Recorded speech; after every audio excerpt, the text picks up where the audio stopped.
Hello everyone, first time మన channel చూస్తుంటే subscribe చేసుకోవడం మర్చిపోవద్దు. వీడియోలోకి వెళ్ళినట్లయితే కావేరి శ్రీధర్ ఇద్దరూ వచ్చి కార్తీక్ రెస్టారెంట్లో భోజనం అయితే చేస్తారు. స్పెషల్స్ అన్నీ తీసుకొచ్చి వీళ్ళిద్దరికీ వడ్డిస్తుంది దీప. ఇంతలోనే శ్రీధర్ అయితే అవకాశం దొరికిన ప్రతిసారి దీపని అవమానిస్తూనే ఉంటాడు. ఇక చివరిలో బిల్ అయితే ఇద్దరికీ కలిపి పంపించేస్తారు. ఇంతలోనే కార్తీక్ వచ్చి సారీ మాస్టరు, అనుకోకుండా బిల్ ఇద్దరికీ కలిపి పంపించేశారు. నా ఇంటి మనుషులకి మా రెస్టారెంట్లో బిల్లు ఉండదు అని అంటే, అయితే ఏంటి ఇప్పుడు నేను నీ ఇంట్లో మనిషిని కాదు అంటావా అని అంటే, మరి అంతే కదా, వచ్చిన బిల్లులో సగం షేర్ చేసుకుని ఆ బిల్లు అయితే కట్టండి అని చెప్తే, సరే కడతానని ఫోన్ చెక్ చేసుకుంటే ఫోన్ దొరకదు. కావేరి నువ్వు బిల్ కట్టు అంటే, దీపని నువ్వు అన్న మాటలకి నిన్ను ఖచ్చితంగా మిమ్మల్ని ఇరికించాల్సిందే అని మనసులో అనుకుని, అయ్యో సారీ అండి నేను ఫోన్ తీసుకురాలేదని చెప్తుంది కావేరి.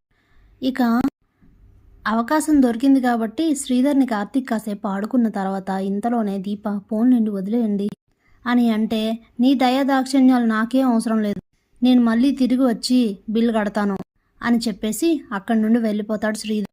ఇంతలో శివనారాయణ ఇంట్లో గార్డెన్లో కూర్చొని పారిజాతం నిన్న రాత్రి జ్యోత్స్న చెప్పిన మాటల గురించి గుర్తు చేసుకుంటుంది.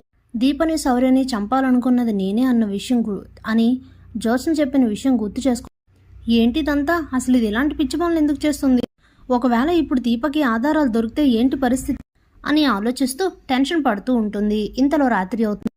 శ్రీధర్ అయితే ఈరోజు కార్తీక్ రెస్టారెంట్కి వెళ్ళి అక్కడ ఫుడ్ తింటాడు కదా, ఆ ఫుడ్ గురించి జనాలు చాలా మంచి రేటింగ్ ఇచ్చారు, అక్కడ ఫుడ్ కూడా బాగుంది అంటే ఇప్పుడు ఈ రెస్టారెంట్ క్లిక్ అయితే ఏంటి పరిస్థితి, కార్తీక్ నా కొడుకైనా సరే నా ముందు ఓడిపోయి తీరాల్సింది అంటే ఇప్పుడు ఇచ్చిన సంవత్సరం గడువులో ఆ డబ్బులన్నీ 45 లక్షలు కట్టేస్తాడు, అలా అయితే వాడు గెలిచానని నా ముందు కాలర్ ఎగరేస్తాడు కదా, అలా కుదరదు, మరి అలా అయితే ఏం చేయాలి అని ఆలోచిస్తూ, ఎంత ఆలోచించినా బ్రెయిన్కి అయితే ఏ ఐడియాస్ రాకపోయేసరికి చేసేది లేక అలానే నిద్రపోతాడు శ్రీధర్. ఇక అలా 2 రోజులైతే గడుస్తుంది.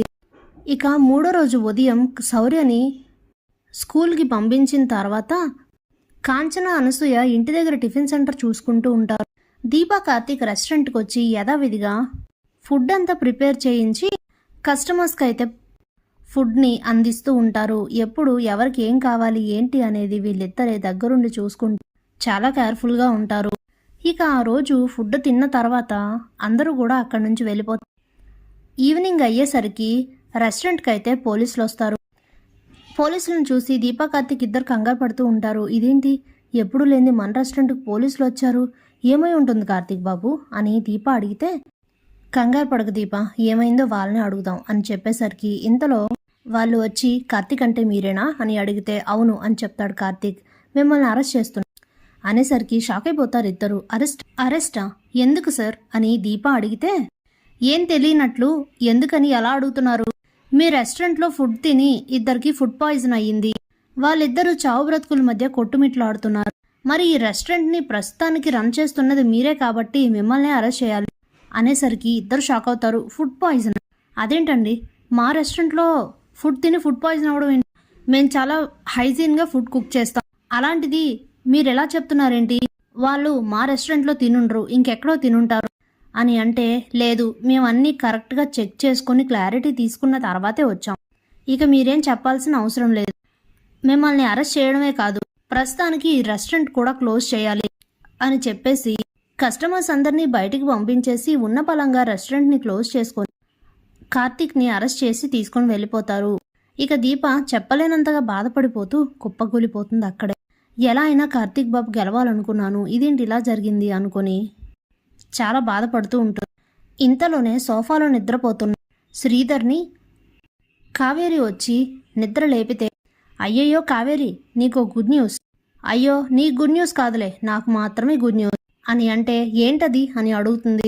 అదేంటంటే కార్తీక్ రెస్టారెంట్లో ఫుడ్ తిన్న వాళ్ళకి ఫుడ్ పాయిజన్ అయింది, రెస్టారెంట్ క్లోజ్ చేసి కార్తీక్ని అరెస్ట్ చేశారు తెలుసా అని అంటే, ఏంటి పగటి కలలు కంటున్నారా, ఇప్పుడే నేను కార్తీక్తో మాట్లాడాను, రెస్టారెంట్ రోజు రోజుకి మంచి రేటింగ్తో కొనసాగుతోందని కస్టమర్ల రద్దీ పెరుగుతోందని కార్తీక్ చెప్తుంటే మీరేంటి ఇలా అంటున్నారు అంటే, పగటి కళలు ఏమైనా కంటున్నారా, ప్రస్తుతానికి చేయడానికి ఏ పని లేకపోతే ఇలానే పగటి కళలు కంటారు, మరి ఇదిగోండి కాఫీ అని ఇచ్చేసి వెళ్ళిపోతుంది. అప్పుడే శ్రీధర్, అంటే ఇదంతా నా ఊహనా, కల మాత్రమేనా?